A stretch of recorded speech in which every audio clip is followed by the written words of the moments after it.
Now available on Tata Sky channel number 526.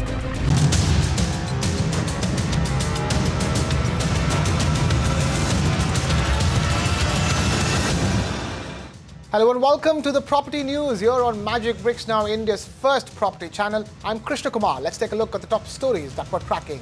Chief Minister Akhilesh Yadav's intervention does the trick. The Noida Authority gets tough with the Amrapali Group, asks the company to come up with an action plan to resolve all pending issues. The National Green Tribunal comes to the rescue of Bengaluru's choking lakes, orders real estate giants Mantri Group and Salarpuria to pay fines to the tune of 130 crore rupees for illegal encroachment and violation of environmental norms. It's a major reprieve for Maple Group's CMD Sachin Agarwal and co. The Bombay High Court extends the interim anticipatory bail granted to the company's directors till the 8th of June.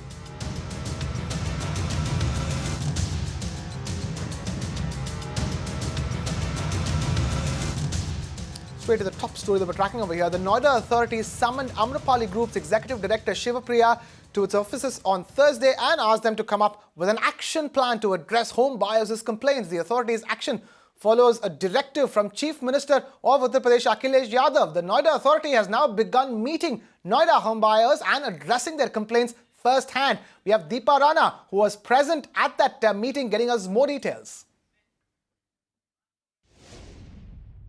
The Noida Authority has toughened its stance over builders after a section of home buyers approached the Noida Authority once again against Amrapali. A meeting was called with the developer and the buyers today. Amrapali's executive editor Shivapriya was present at this meeting with the buyers, and the buyers of Amrapali Platinum and Amrapali Zodiac complained that the power supply in these sectors have been cut by DISCOMs over non-payment, even though the residents have been paying the power bills regularly. And secondly, home buyers of the Sapphire project of Amrapali alleged that the builder has been charging maintenance charges from the home buyers, although the facilities are not in place. For instance, the buyers complained that the builder has been asking a lot of money from them over lifts which are not in working condition. Now, the CEO of Amrapali, Mr. Raman, made it clear that firstly, Amrapali should come up with an action plan on how they are going to fight with these deficiencies within a period of 3 months' time. And Noida Authority is going to monitor the progress of this action plan. And secondly, that no builder can charge any sort of maintenance charges from the home buyers if the project is not fully completed. Meanwhile, the National Green Tribunal has taken a tough stand against illegal constructions around Bengaluru's lake beds. Mantri Group and Salarpuria have been fined over 130 crore rupees for illegal encroachment and violation of environment norms. Rahul Dayama joins us now with more details all the way from Bengaluru. Rahul, it's a landmark verdict to protect lakes from rampant encroachment, isn't it? In a landmark ruling of sorts, the National Green Tribunal has imposed a fine of 117 crores on Mantri Group and over 14 crore rupees on Core Mine Software Private Limited, that is backed by Salarpuria. These developers have been fined for illegal, unauthorized construction of their SEZ project that is coming up between the Agara and Belandur Lake. They've also been fined for flouting environment laws. Remember, this SEZ project is coming up on close to 80 acres of land that is between Agara and Belandur Lake. To give you a bit of a background on the case, various citizen groups, including the Namma Bengaluru Foundation, had moved up CIL and NGT requesting them to really take cognizance of the matter that environment laws have been flouted by these developers. NGT has not only imposed a fine but has also asked the developers to ensure that 3.5 acres of the lake is restored to its natural beauty.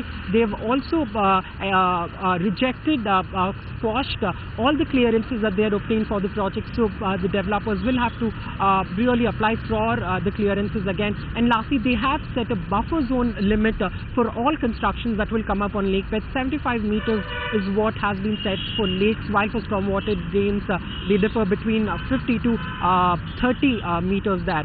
Remember, this ruling comes at a time when Bengaluru Bengaluru has been making all the wrong reasons. Once known as the city of lakes, now Bengaluru is known for the toxic lakes that has had, including Benandur Lake and Alsur Lake, that made news for all wrong reasons. We reached out to both Salarpuria and Mantri, who told us that they haven't received an order copy and will comment only post that.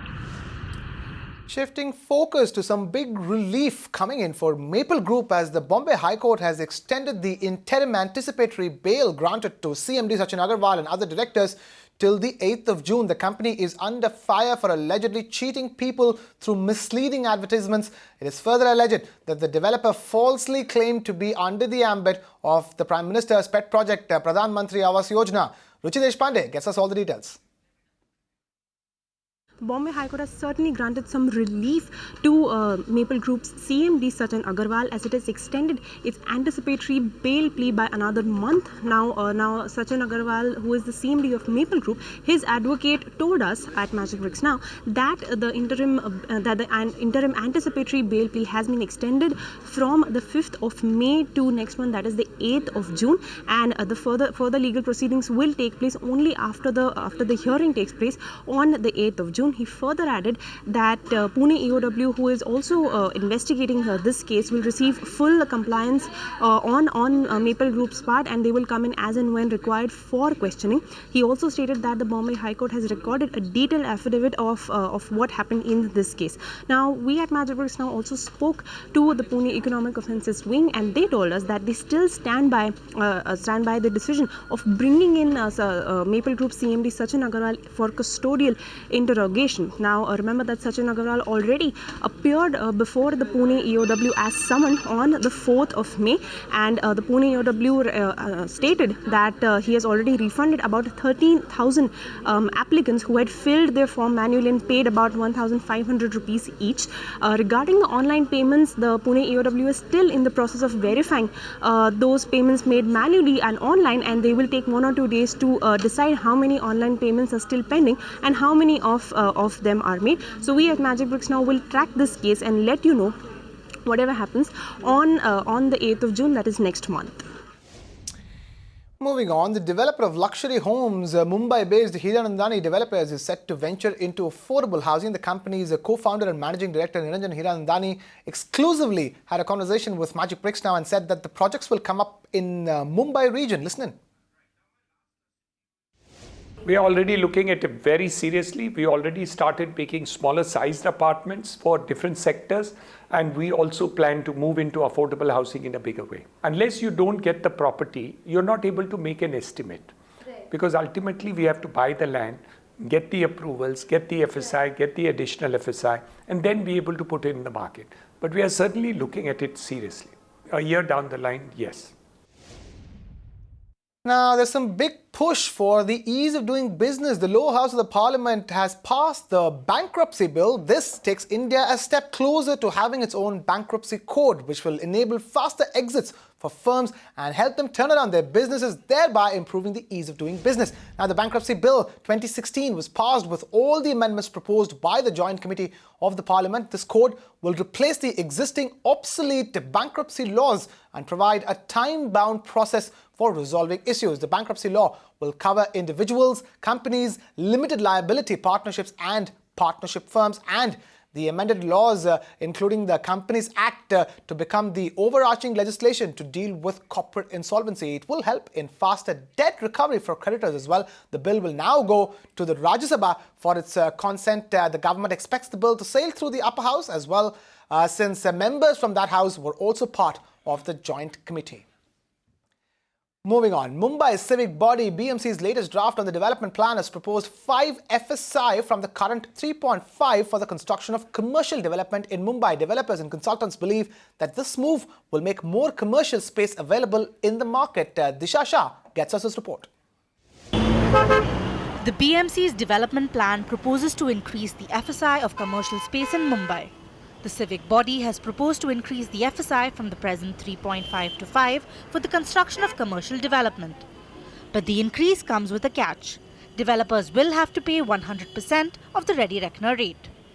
Developers believe that it should have been valued at somewhere between 30 to 50% of the ready reckoner to make commercial construction more lucrative. Since they want to make it more expensive, we again have a challenge to put it into the marketplace. But all in all, one thing is definitely going to happen. That is, over a period of time, more commercial space will be available in the marketplace, and definitely more builders and developers will increase the supply into the market. However, the increased supply will not lead to lower rentals. City rentals have already come down. For instance, A-grade buildings have rationalized their rentals, barring BKC. In fact, central business districts or CBDs, which include areas like Nariman Point, Bandra Kurla Complex, Lower Parel and Kolaba, will continue to see more demand from corporate occupiers. Right now, CBD supply is doing pretty well in Mumbai, and say markets on the periphery.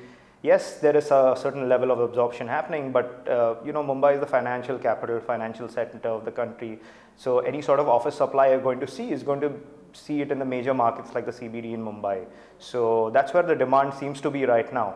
The BMC's move is in line with the state government's policy to attract services sector to Mumbai, a sector that currently prefers Bengaluru, Pune and to some extent Hyderabad because of the affordable commercial space. But the heavy premium on the additional FSI might put a spanner in the works. This is Disha Shah for Magic Bricks Now. The last date to bid to redevelop Asia's largest slum, Dharavi, has been extended yet again. Companies can now bid till the 20th of May 2016. The Dharavi Redevelopment Authority had received zero response when bids closed on Thursday. Amita Balachandra gets us this report.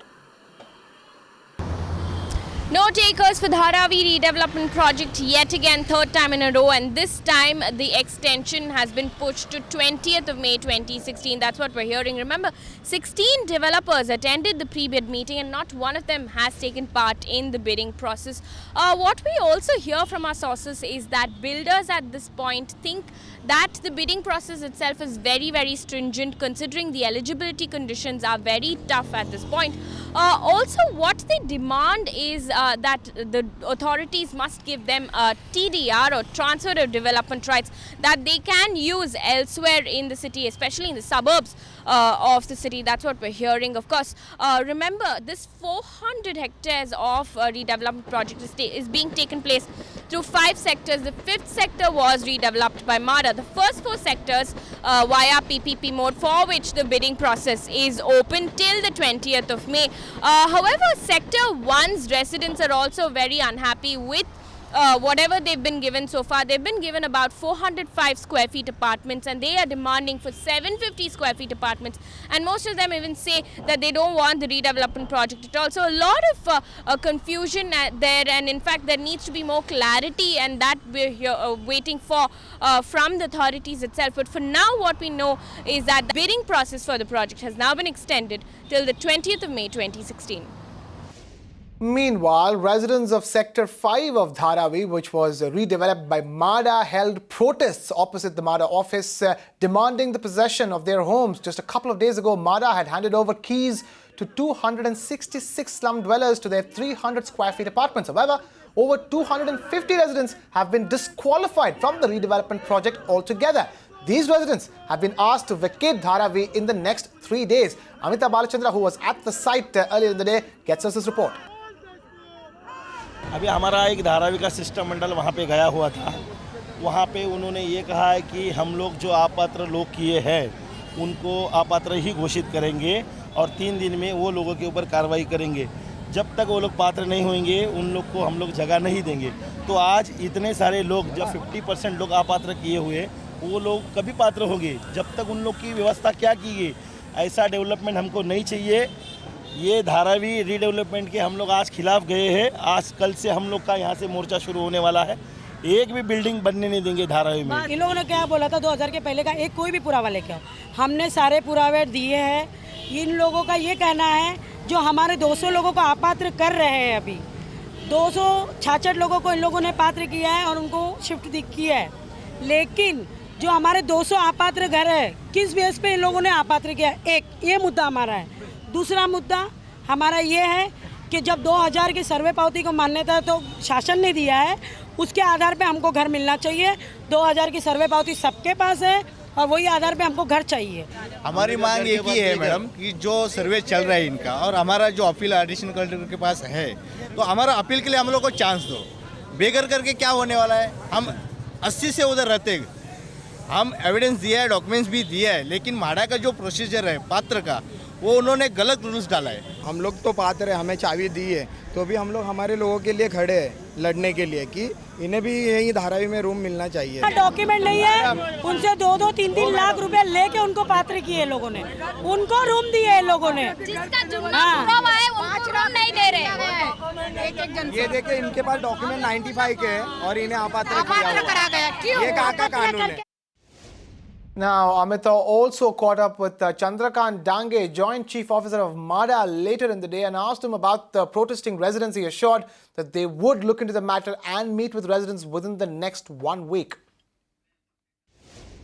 Clearly distressed residents of Sector 5 of Dharavi. There was some cheer coming in for around 266 residents of Sector 5 of Dharavi because they got their possession of their newly built 300 square feet homes. However, the rest of the residents' applications, nearly 250 of them have now been rejected. However, what we hear so far is that MADA has also asked them to vacate their homes in the next 3 days. And that is something that they're completely unhappy with. And they say that now that they will not vacate their homes until and unless their hearing is completed. All right, that's the latest as far as Dharavi is concerned. Let's also, on that note, quickly take a look at what else is making news in the world of property. The progress of real estate projects in the Aravlis are set to be stalled due to the water crisis affecting the national capital region.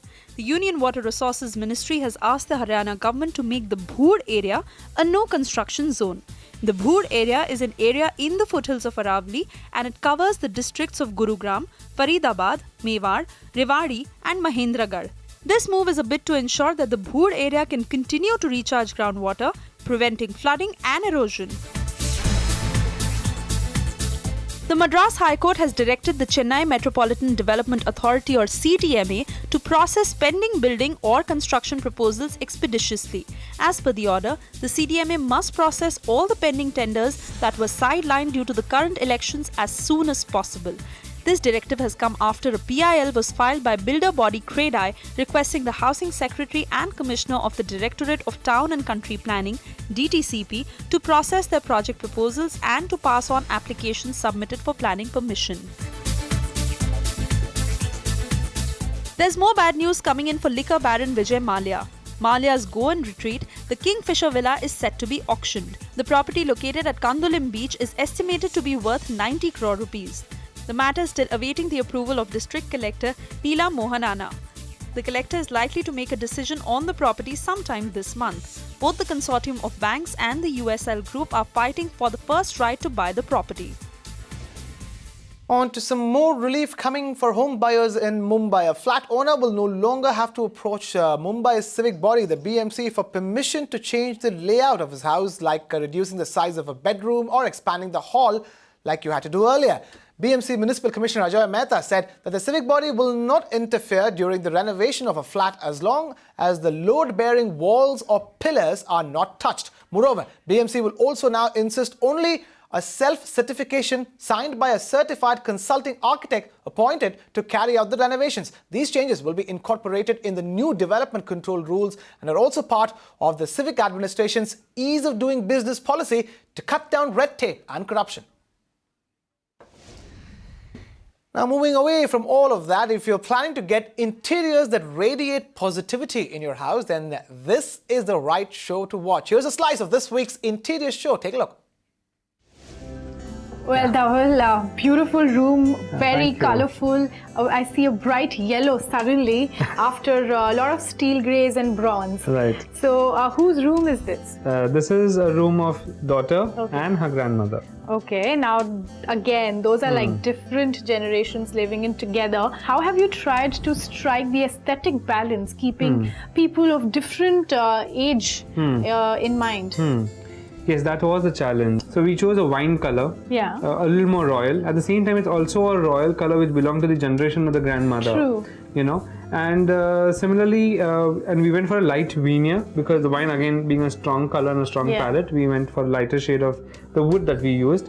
And to complement in the white, we went for a self-work white pattern panels. Yeah. And what is the material that you've used here? That's BPG in the local term. It's back painted glass. And you know, you've tried to maintain the same color combination on the curtains as well. Yes. You have white and then a bit of wine red underneath. Yes, because you know, I mean, they all have to complement each other as elements of the room. Yeah. Well, now coming to the bed, I think it's really interesting. You know, the headboard you've used is the focal point of the bedroom. Yes. What is the material that you've used here? It's artificial leather, which has just been paneled into horizontal bands of different sizes. Yeah. So brings about a little rhythm, which continues into, you know, side storages. Okay. So we've done like a whole lot of storage around the bed actually, which you don't realize. Yeah. Which is like a frame, and the bed and the headboard is carved into it. Okay. Also, what happens is, you know, it's not the shelf which is seen from the outside directly. It's, you know, it's like from the side. Yeah. So you don't see the clutter in the room. Okay. At the same time, you've got a lot of storage. Yeah, well, that's quite intelligent. And tell me about the choice of lights. It's, I think this definitely goes well with the daughter.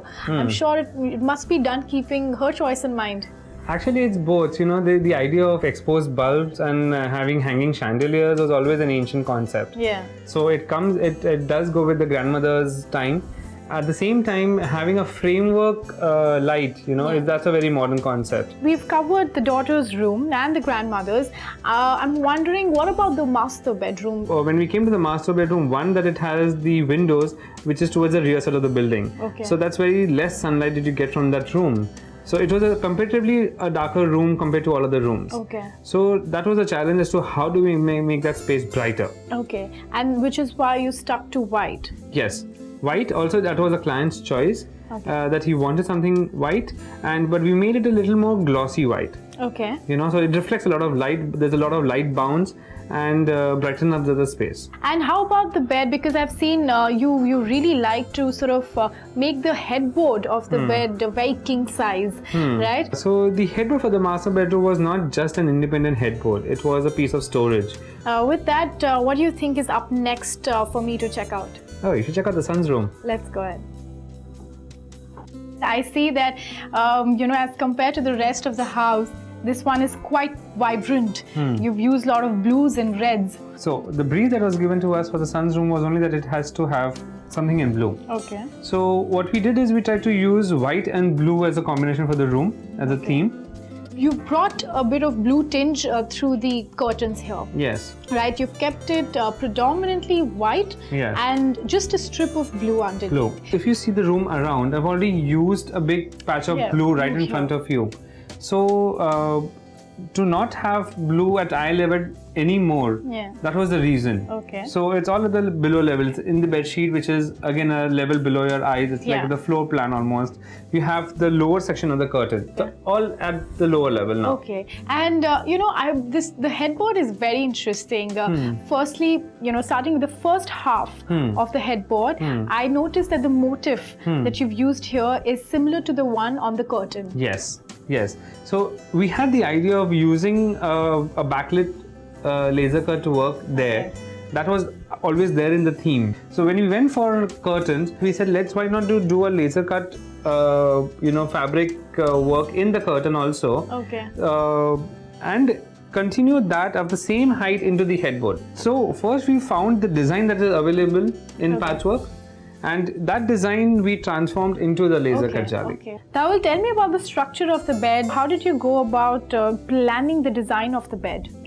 Yeah, so one is that we didn't want to, you know, have the feel of just a circulation space left around. Okay. So creating a platform on one side, you know, brought that whole thing of having a step up. Yeah. It brings a little break in your movement and creates a rhythm. Yeah. And then we've inserted a light in it. Because what happens is towards the night when you're sleeping, when all the lights are shut, just if you keep the bed light on, you also realize there's a step, you know, that you have to take. And secondly, it's a very dim ambient light, not, you know, coming onto your eyes or from anything anywhere. So we've used a wooden ceiling, and then we've also used a fan which sort of complements to it. And with that, it is a wrap on this edition of the Property News. Thank you so much for watching. This is Krishna Kumar signing off.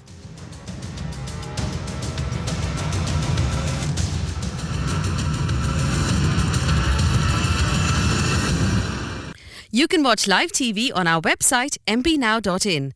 Find us on Facebook at facebook.com/magicbricksnow. And don't forget to click the like button. You can also follow us on Twitter at magicbricksnow.